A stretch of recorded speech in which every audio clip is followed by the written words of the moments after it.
여러분 오랜만입니다. 아까 인사드리긴 했지만 제가 3주 만에 여기에 있는 것 같은데 잘 지내셨는지 모르겠습니다. 아무도 그립다거나 보고 싶다거나 한 명도 연락을 안 해서 잘 지내는 줄로 알고 네, 반갑습니다. 저는 그 지난주에는 휴가였고 직전 주에는 우리 여기 있는 몇몇 청년들 또 우리 몇몇 어른들과 함께 몽골에 선교를 다녀왔습니다. 저는 이제 저희 교회에서 몽골 선교, 몽골이라는 데를 저는 처음 가봤고 이번에 그 저희 팀 테렐지로 가는 팀의 주제는 하나님의 사랑이었거든요. 그래서 원래 오늘 설교를 오늘부터 새로운 시리즈가 시작이 되는데 원래 계획은 다음 주부터 시작하는 거였어요. 성령님의 열매 중에 첫 번째 열매부터 시작을 하려고 했는데 그게 사랑이에요. 그래서 그냥 시작해도 되겠다 하고 시작을 했는데 후회하는 중이지만 하나님께서 은혜를 주셔서 여러분들에게 하나님의 음성이 들리기를 바랍니다. 좀 사진을 보면서 이번 선교를 설명을 드리려고 합니다. 이게 출발할 때 사진입니다. 저쪽에 오른쪽에 보시면 왼쪽이죠. 왼쪽에 보시면 현우가 김주한 집사님 우리 총무님 얼굴을 가렸고 총무님이 제 얼굴을 가리고 네, 현우가 가린 걸로 하겠습니다. 네, 이렇게 출발을 했어요. 다음 페이지 보여주시면 이거는 이제 테릴지 공항에 도착해서 사진입니다. 그 무릉이라는 곳, 무릉이 이제 테릴지는 울란바토르가 수도고 테릴지는 거기에서 한 1시간 정도 가는 관광지입니다. 그리고 무릉은 몽골의 제2 도시인데 거의 쉬는 시간 합해서 15시간을 버스 타고 가셨다고 하더라고요. 무릉 팀이랑 같이 이제 공항에 도착해서 사진 찍고 흩어져서 각자 버스를 타고 출발을 했습니다. 다음 사진 보여주시면요. 이게 테릴지 전경입니다. 저희 우리 대단한 미디어 팀 유재혁 미디어 팀장님께서 드론으로 찍어주신 풍경이고요. 다음 페이지 보여주시면 여기가 이제 테릴지 교회입니다. 작죠? 이렇게 작아 보이지 않았는데 사진을 찍으니까 이렇게 작게 보이는데 생각보다 넓어요. 우리 팀원들을 소개합니다. 넘겨주시면 여기가 이제 우리 팀원들이고 통역하는 친구들도 포함되어 있는 팀원들입니다. 자세히 찾아보시면 익숙한 얼굴들이 보일 거예요. 저는 제가 어디 있는지 여기서는 안 보이네요. 어디 있죠? 어딘가 있겠죠. 자, 다음 페이지 보여주시면 무슨 사역을 했냐면 먼저는 의료 사역을 했습니다. 여기 보시면 제가 이제 여기는 사실 잠깐 쉬고 계실 때 제가 일하는 척 하세요 이래가지고 우리 갑자기 의사 선생님들이 벌떡 일어나셔서 원래 따로 일하시는데 한 테이블로 모인 건데 가운데 이제 의사복 같은 걸 입고 계신 분이 우리 박창영 장로님 단장님이시고 그 옆에 서 계시는 분이 지승은 집사님 의사 선생님이십니다. 저쪽 끝에 회색 후드 같은 거 입고 계신 분이 박태희 집사님 저희 교회 의사 선생님이신데 세 분 의사 선생님들이랑 집사님들이랑 또 통역하시는 분들이랑 같이 이제 하시는 광경이고요. 이렇게 하루에 한 200분 정도 오셨던 것 같아요. 의사 선생님들이 사역하고 나면 녹초가 되셔서 거의 쓰러지셨습니다. 다음 페이지 보여주시면 이제 막 이렇게 사역을 준비하는 과정입니다. 어딘가 제가 있을 거예요. 없을 수도 있습니다. 어린이들을 좀 보여드리죠. 귀엽죠? 네, 다음 페이지 보여주시면 이 친구들이 이렇게 율동도 합니다. 제가 사실 이 매빅팀 화면을 보여줄까 말까 굉장히 고민을 했는데 우연히한테 혼날 것 같아가지고 매빅팀은 나중에 우리가 단체 톡방에 영상으로 올리도록 하겠습니다. 다음 사진 보여주시면 우연히가 이렇게 여러분 이렇게 밝은 우연히의 표정을 보신 적 있나요? 네요. 누구 놀릴 때만 이런 표정을 보여주지 사실 어린이들과 함께 있으면 정말 밝더라고요. 근데 살짝 지쳤죠? 여러분 어린이들과 함께하는 게 보통이 아닙니다. 이때 첫날, 둘째 날 130명 왔었고 셋째 날 140명이 왔었거든요. 근데 그것도 작게 온 거래요. 비가 많이 와서 강이 불어가지고 건너편 말 타고 오는 친구들이 못 왔어요. 원래 말 타고 와서 배에 선물을 넣어서 다시 말 타고 돌아간다고 하던데 제가 그 광경을 못 봤습니다. 식당 사역팀도 있었습니다. 우리 부식팀 천막 아래서 브루스타로 굉장히 고생 많이 하셨고 네, 다음은 식당팀의 전체 사진입니다. 이분들 여기에 남자분 3분이 여기에도 빠져 있는데 일하느라 없어요. 남자분 3분도 굉장히 중요한 역할을 했었습니다. 우리 청년들 개인 사진 나와 있는 것들 한 번씩 보여드릴게요. 성현이 예쁘게 나왔죠? 네, 우리 혜윤이 오늘 안 왔어. 네, 주영이도 안 보이고, 그 다음에 네, 미안하다. 다음 사진. 네, 우리 이제 한 반이에요. 여기가 몇 세 반이었죠? 0세 6세 반인가? 네, 한 반이고 우리 친구들 같이 사진 찍은 거고, 그 다음에 전체 사진 한번 보여드릴게요. 둘째 날 찍은 사진이에요. 둘째 날 꽤 애들이 많죠. 다 하나하나 세보면 이때는 한 8, 90명 정도 되는 것 같아요. 그 다음에는 셋째 날 찍은 전체 사진입니다. 스태트까지 다 찍은 건데 제가 정말 얼굴에 점 찍어가면서 계산해 봤는데 186명 있습니다. 그 다음에 우리 말도 한번 탔습니다. 네, 저는 우연히가 말을 굉장히 잘 타는 줄 알았는데 혼자 타긴 타는데 제 기대에는 별로. 다음에 가서 좀 연습해서 다음에는 열심히 더 잘 타시길 바라고. 우리 통역 친구들도 얼굴 한번 보여줄게요. 우리 통역 친구들이랑 우리 애들이랑 같이 찍은 사진입니다. 통역하는 친구들이 굉장히 밝아요. 그래서 같이 친구가 많이 됐습니다. 버스에서 나 빼고 자기들끼리 찍은 사진, 이때 제가 아마 없었던 것 같아요. 마지막으로 식당에서 찍은 사진까지 보여드리면 이때 제가 있는데 제일 앞에 앉혀서 얼굴이 굉장히 크게 나왔지만 이렇게 즐겁게 사역을 잘 마칠 수 있었습니다. 네, 사진은 그만 보여주셔도 좋고요. 제가 이번 수련회는 아니고 수련회 같았어요. 선교를 다녀오면서 주제를 하나님의 사랑으로 하고 큐티나 경건회 때나 또 말씀을 전할 때나 하나님의 사랑에 대해서 우리가 이야기를 했는데 많은 우리 청년들 또 집사님들이 이야기한 게 뭐냐면 우리가 사랑을 주러 왔는데 받고 간다 였습니다. 제가 그때 느낀 게 뭐냐면 사랑은 원래 주고 받는 거지 라는 거였어요. 짝사랑은 사랑이 아니다 라는 이야기가 있잖아요. 여기서 짝사랑 해보신 분, 네, 고개를 끄덕끄덕 하네요. 걸렸어. 짝사랑을 해보신 분은 알겠지만 짝사랑은 아픈 사랑이잖아요. 여러분, 사랑은 아픈 것이 아닙니다. 사랑은 기쁜 것이어야 돼요. 그래서 사랑은 주고 받는 것 같습니다. 사랑에 대해서 이번 한 주간 굉장히 많이 묵상을 했었습니다. 우리가 오늘부터 성령님의 열매에 대한 시리즈를 시작할 건데 바울은 성령님의 열매에 대해서 이야기하면서 제일 처음으로 사랑에 대해서 이야기했습니다. 왜 그럴까요? 사랑이 가장 중요하기 때문입니다. 갈라디아서에 보면 성령님의 열매가 9가지가 등장합니다. 외우는 분 계신가요?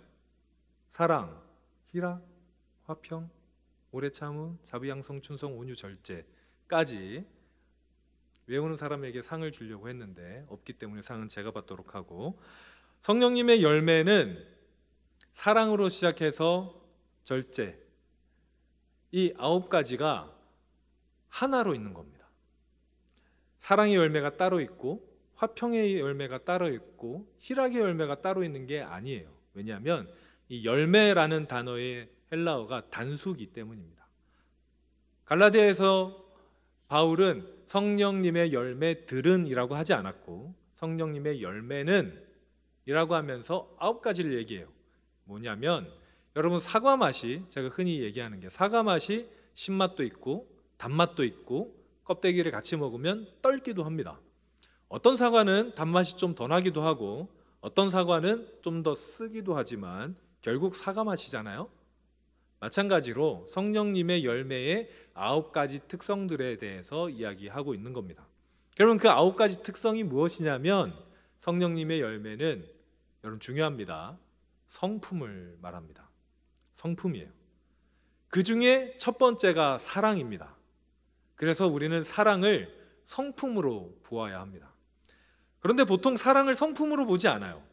사랑을 감정으로 보는 사람들이 있습니다. 사랑은 감정이지. 그런데 어느 날 우리에게 다가오는 소식이 있죠. 사랑은 동사다, 하는 거야 라고 이야기하잖아요. 이번에도 우리 커플이 2커플이 갔는데 여기 안에도 커플이 많이 있어요. 없나? 네, 저는 있습니다. 어제 우리 아내가, 제가 집에 들어가니까 한 2시쯤 됐는데 2시까지 안 자고 기다리더라고요. 저희 아내도 이제 새벽에 나가서 해야 되는데 부럽죠? 결혼하세요. 사랑은 하는 거다라는 이야기가 있어요. 왜냐하면 연인들 사이에서 마음은 너무 사랑하는데 아무것도 하지 않으면 그건 사랑이 아니라고 얘기하는 거죠. 사랑은 동사다라고 얘기를 하는데, 사랑이 그러면 행동만 하는 걸까요? 라고 물을 때 저희는 당황에 빠집니다. 그건 아닌 것 같은데. 그런데 성경이 오늘 말해주는 건 사랑은 성품이다 라고 이야기를 합니다. 오늘 본문에 보니까 먼저 사랑에 대한 이야기를 하면서 바울이 사랑이 왜 필요한지를 이야기합니다. 1절부터 3절에 제가 읽어드릴 테니까 잘 들으세요. 1절부터 3절 보면, 내가 사람의 방언과 천사의 말을 할지라도 사랑이 없으면 소리나는 구리, 이때는 악기를 구리로 만들었거든요. 소리만 나는 구리와 울리는 꽹과리가 되고, 내가 예언하는 능이 있어서 믿음이 참 좋아서 모든 비밀과 모든 지식을 알고 산을 옮길 만한 모든 믿음이 있을지라도, 무슨 의미냐면 사역을 하는데 일이 벌어지는 거예요. 막 제가 기도하면 병이 낫고 막 이런 일들이 막 벌어지는 거예요. 해도 사랑이 없으면 아무것도 아니요. 내가 내게 있는 모든 것으로 구제하고 심지어 내 몸을 불사르게 내어줄 줄라도, 내가 내 몸을 그냥 다른 사람들을 위해서 모든 걸 목숨까지 버릴지라도 사랑이 없으면 아무런 유익이 없다라고 이야기합니다. 이전에 바울이 이야기할 때 은사에 대해서 이야기하다가 이 사랑장으로 넘어오거든요. 은사가 많잖아요. 뭐 방언도 있고 병 고치는 것도 있고 예언하는 것도 있고, 이 당시에 예언은 설교의 은사를 말했습니다. 예언하는 은사도 있고 통역하는 은사도 있고 여러 가지 은사가 있는데, 아무리 그런 능력이 출중해도, 여러분들 흔히 말하는 달란트가 많아서 소위 말해 세상에서 성공해도, 재능이 많아도, 어떤 것들을 잘 하는 것 같아도 뭐가 없으면 필요 없다는 겁니까? 사랑이 없으면 아무것도 아니란 거예요. 여러분 영어 성경 보시면 알겠지만 여기에서 사랑이라고 할 때 사랑을 러브로 이야기하지 않습니다. 체리티로 이야기합니다. 하나님의 사랑. 하나님의 사랑은 우리가 그 하나님의 사랑을 소유하고 있지 않으면 아무리 우리가 모든 것을 해도 다 의미가 없다는 거예요. 우리로 따지면 우리가 선교를 갔어요. 아이들에게 선교를 했습니다. 부엌에서 열심히 일했어요. 병든 사람들을 고쳐줬어요. 그런데 우리 속에 사랑이 없으면 그 일이 적어도 내게는 유익이 없다라는 이야기입니다. 청년부로 올까요? 우리 청년부가 부흥했어요. 100명 되고 200명 되고 300명이 된다고 합시다. 우리 예배가 굉장히 유명해졌어요. 우리나라에서 유명한 교회가 됐어요. 그래도 나에게 그 일의 중심이 나일지라도, 제가 목사잖아요. 그래서 제 이름이 만약에 막 유명해졌다고 칩시다. 그래도 만약에 제 안에 사랑이 없으면 아무런 소용이 없다는 의미입니다. 그래서 사랑이 중요해요. 여러분, 내 안에 사랑이 있다는 말은 뭘까요? 그냥 사랑이 아니라 하나님의 사랑이 있다는 말은 뭘까요? 내 안에 하나님이 있다는 말입니다. 그래서 4절에서 7절에 보면 그 사랑 어떻게 하는지, 그 사랑이 뭔지 이야기해요. 제가 읽어드릴게요. 유명한 말씀인데, 사랑은 오래 참고 사랑은 온유하며 친절하다는 뜻입니다. 투기하는 자가 되지 아니하며 상대방을 시기하지 않고, 사랑은 자랑하지 아니하며 나를 부풀려서 상대방에게 위협스럽게 느끼게 하지 않고, 교만하지 아니하며 상대방을 깔아뭉개지 않고, 무례히 행치 아니하며 예의를 다하며, 자기의 유익을 굳지 아니하며 내가 상대방에게 하는 행동으로 어떤 유익을 얻을 거라 이렇게 기대하지 않고, 성내지 아니하며 화내지 않고, 악한 것을 생각하지 아니하며 상대방을 악한 일에, 상대방을 공경에 빠뜨리려고 하지 않고, 불의를 기뻐하지 아니하며, 이거는 하나님과 관계된 건데, 이 사람한테만 좋다면 하나님의 뜻에 어긋나도 괜찮다라고 하는 것은 하나님의 사랑이 아니란 거예요. 진리와 함께 기뻐하고 하나님과 동행하고, 모든 것을 참으며, 참을 수 없어도 참으며, 모든 것을 믿으며, 상대방을 믿어주고 신뢰해주며, 모든 것을 바라며 그 사람이 잘 되기를 소망하고 모든 것을 견디는 것, 이것이 사랑이라고 합니다. 그런데 여러분, 사랑이 열매라면 사과나무가 사과 열매를 맺을 때 어떻게 맺습니까? 혹시 사과나무가 손이 나와서 사과를 이렇게 하나하나 만들고 빨간색을 칠하고 이렇게 만듭니까? 그렇지 않죠. 그냥 내가 사과나무고 줄기에 붙어 있으면 가지가 열매를 맺어요. 이 말은 뭐냐면 사랑이라는 게 내 안에 하나님이 있다면 자연스럽게 열리는 과일과 같은 건데, 그런데 그 사랑이 하나님의 과일이 맞는지, 하나님께서 주시는 성품이 맞는지, 하나님께서 주시는 사랑이 맞는지를 판별하는 기준이 이거라는 뜻입니다. 그러니까 바울이 여러분에게 오래 참아라, 투기하지 말아라, 온유해라, 그러면 너 사랑하는 거야 라고 얘기하는 게 아니고요. 우리가 하나님 안에 있으면 우리의 성품을 자세히 볼 때 만약에 우리의 성품이 오래 참지 못하고 친절하지 못하고 상대방을 사랑하지 못한다면 우리 안에 하나님이 혹은 내가 하나님을 받아들이지 않았을 수 있다라고 돌아보라는 의미입니다.